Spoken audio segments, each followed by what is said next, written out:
Yeah, and Birthday Boy has cool backgrounds in his place, and everybody's got their own thing going on. And so I thought I would share with you poems from the other new magazine book that I'm the editor of at Scars Publications at Scars.tv, and that's Down in the Dirt magazine. As I said, they are based on titles, and there was a piece in there that was called Three Things.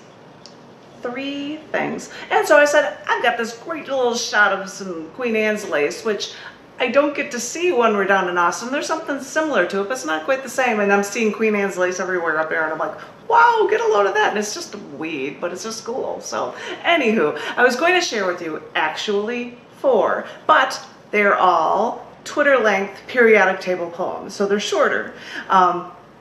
Tom knows that sometimes there's a short story, there'd be just a little room for something short.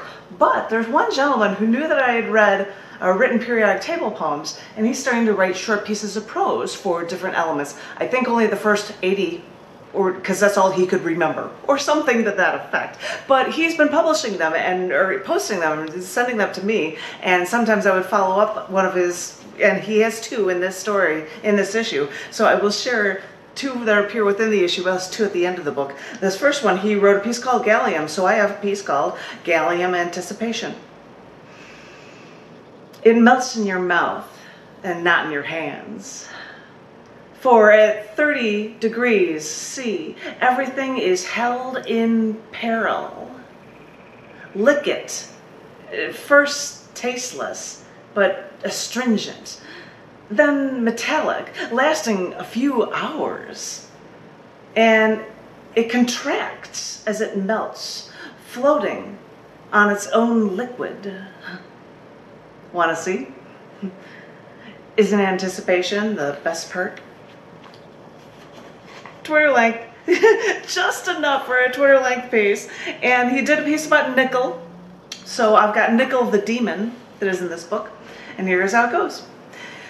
In the ore mountains, miners searching for copper found a reddish substance we call nickel arsenide.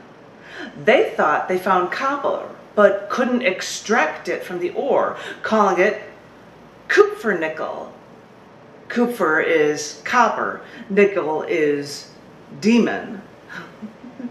The demon was only extracted a century later. But it's fascinating to find how they would learn about these things, right?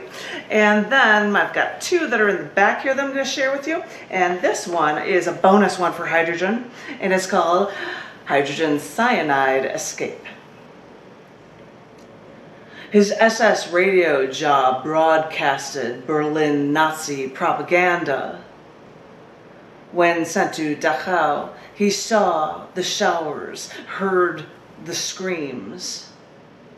Then saw his wife house cleaning with the drug he saw killing thousands. After that, he had to leave. Now.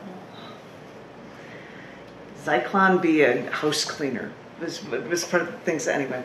Anywho, I thought that I'd go to an interesting one about carbon here. And this one has an image that goes with it, which you cannot see.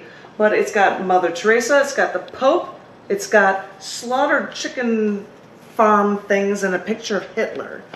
I think it's all well, we'll find out why. This is called Carbon-Based Life Forms.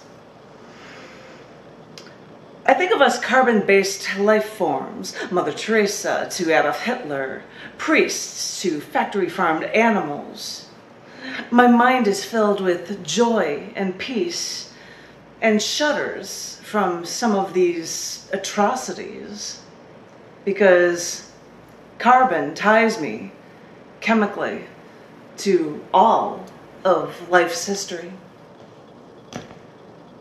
Short pieces, so there is your periodic table fix ×4 on that one. So ladies and gentlemen, boys and girls, I hope that was enough of a fix of the Twitter length periodic table poems. I am going to go into round 2, and of course, Mr. Mann, thank you again for hosting this lovely get-together, John F. McMullen. Please take it away. It is all yours.